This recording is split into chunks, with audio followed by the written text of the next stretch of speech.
now we're going to go into the division of responsibility, which is section 4.5 in the trainer's manual. So the Ellyn division of responsibility in feeding is a concept based on the work of Ellyn, who is a registered dietitian, nutritionist, family therapist, and internationally recognized authority on eating and feeding. So in your folder, you'll find a handout on the division of responsibility for more information. And just so you know, the approach is also promoted by the Government of Saskatchewan Early Years Branch. So, in a feeding relationship, families and caregivers are responsible for what foods are offered, as well as when and where. So children are responsible for how much and whether they will eat the food provided. So if you want to take a look at your handout, you'll see that really you can't make a child eat. When you try, it becomes a never-ending battle that creates tension and negative feelings around mealtime and in food in general. And you may have already seen this in your center. And just as a side note, for an idea while you're giving this part of the training, you could add a personal anecdote if you have one. Like say for instance, I use one of an idea of using the division of responsibility principles in my own home with my own family. So if you've encountered anything in your job or maybe in your personal life, feel free to add that in. It always adds a little bit of an extra dimension to the training. So the next point with the Ellyn division of responsibility in feeding is that when you're confident in the food that you provide and trust that children will eat something, meal times can be relaxed and children will eat or will learn to eat a variety of different foods. So really this concept is based on trust rather than control.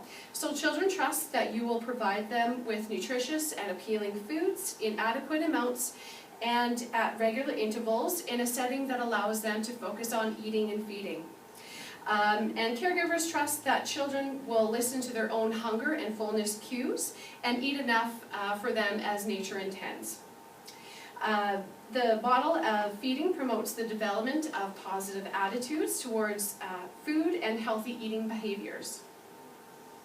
So if you want to think about how this would actually look in a center, I have a couple examples for you. So the first one is a come-and-go snack time.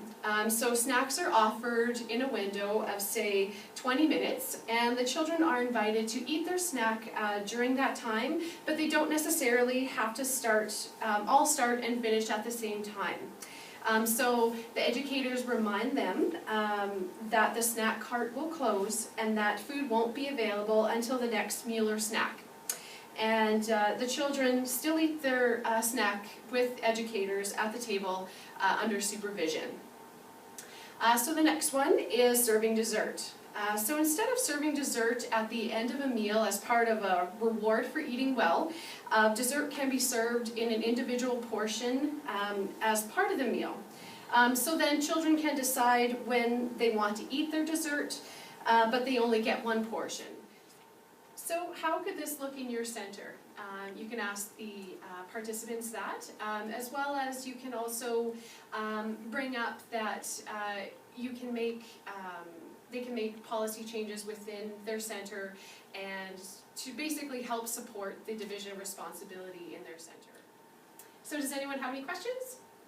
So if a child refuses to eat anything, we're just supposed to let them starve? No, I mean, you have to remember that the division of responsibility, again, is that the role of the parent and the caregiver is to decide what and when and where. And the children decide whether and how much.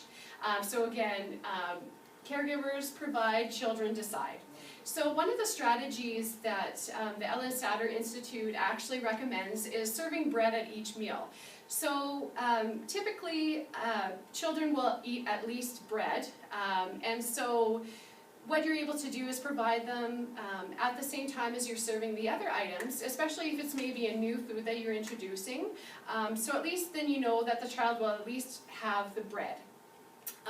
You want to avoid adding things like spreads to it, because then ultimately you're making it a sandwich of sorts, and so that is kind of adding or making it an additional meal, which you don't want to do, because then they take over the parents' or the caregiver's role as what, right? So if you're providing them with a sandwich of sorts, it's kind of providing a different meal, and plus then you become a short order cook, which I know you don't want to become, and it's not feasible to you either. So are there any other questions?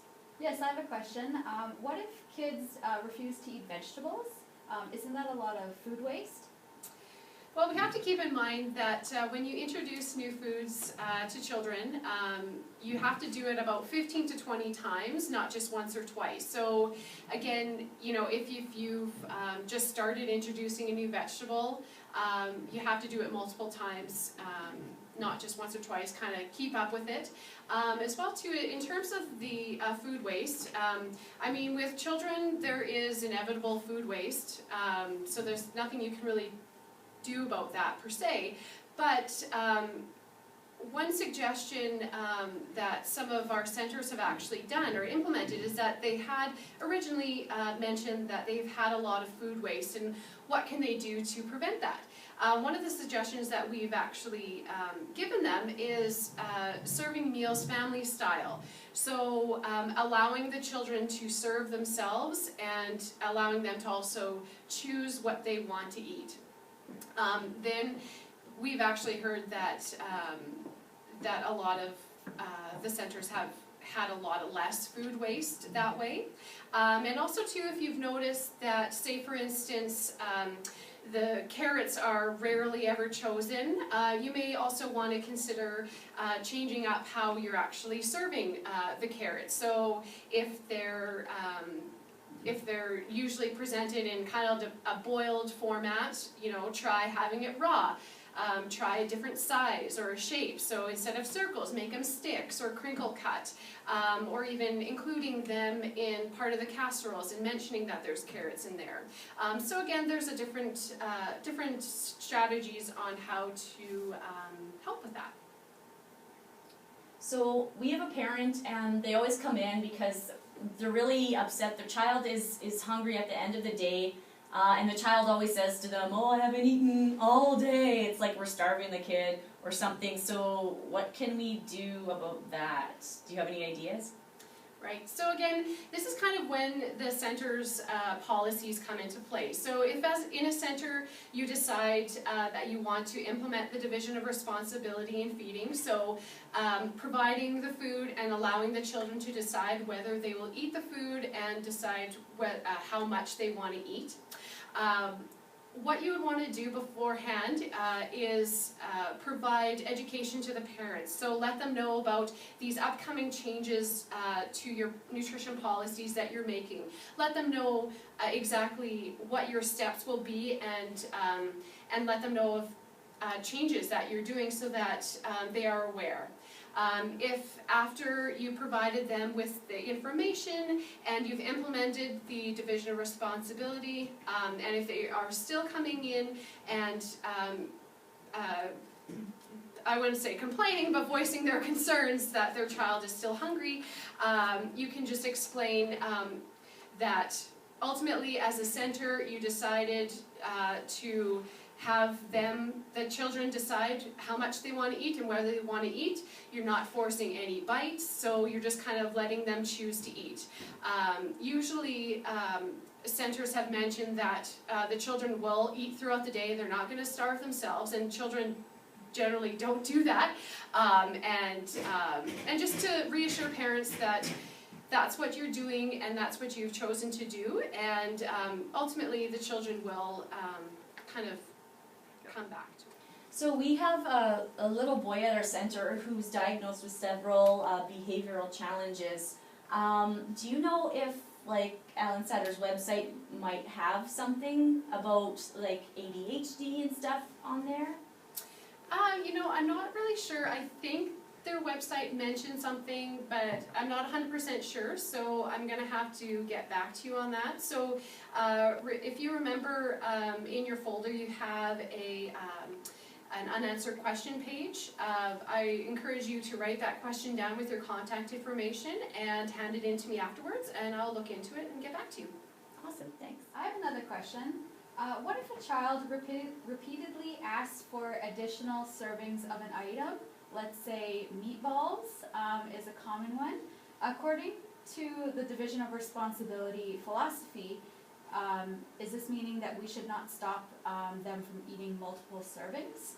Right, I mean, it is true that with the division of responsibility, the children decide whether they eat the food and how much food that they eat. But ultimately, in childcare centers, there are food budget restraints, and ultimately you need to be able to allow them the chance to eat how much they want, but again, you need to be restrictive in a way that you can't provide them with all the meatballs or let them eat a whole box of crackers at snack time. One way that you could help with that is if you provide meals in a family style setting, to have enough specified portions for each child, and if at the end of the meal, if the children have given or have been offered all of their servings, and if there's any leftovers, you can say to the child that wants more, okay, well, there is some extra, so feel free, you can have another item. Or you can have more meatballs or a little bit more crackers. So again, feel free to do that. So I have a question. There's a little boy at our center, and he eats so much that he makes himself sick. So how can we follow the division of responsibility while restricting him food so he doesn't make himself sick? Right, so the same suggestions as the previous question would certainly apply to this. Sometimes when kids eat too fast, they may not recognize how full they are, so if you want to just have them maybe stop and ask them, is your tummy full? Is your tummy telling you that you're still hungry? That type of thing. Asking those types of questions might help them recognize their own hunger and fullness cues, and even having them slow down a bit. Their stomach might actually catch up with them as well too. Sometimes with instances like this, there may be a larger issue that's at play here, so whether it be something like a food security issue or even some type of physical issue or medical issue, that is a little bit trickier to deal with. If it is something a little bit more complicated in that, Healthy Start coordinators can help you manage this issue, as well as you can talk to your EY consultant or your early years consultant. They may have suggestions for you, but again, if you ever encounter any type of situation where you really don't know how to manage with feeding issues, always come and talk to us at Healthy Start here, and we can certainly provide you with more information, or at least point you in the right direction. So if their pediatrician has recommended, only a certain serving size, we should probably stick with that then, hey? Ultimately, I mean, we aren't doctors themselves. That is a little trickier issue. Again, you may want to discuss that as a center, as well as involving the parent as well too in this discussion. You may want to just follow what your center has determined in your policies as far as feeding goes. But again, it's a larger discussion that you would need to talk with the parents, your staff, as well as perhaps your EY consultant. Thanks.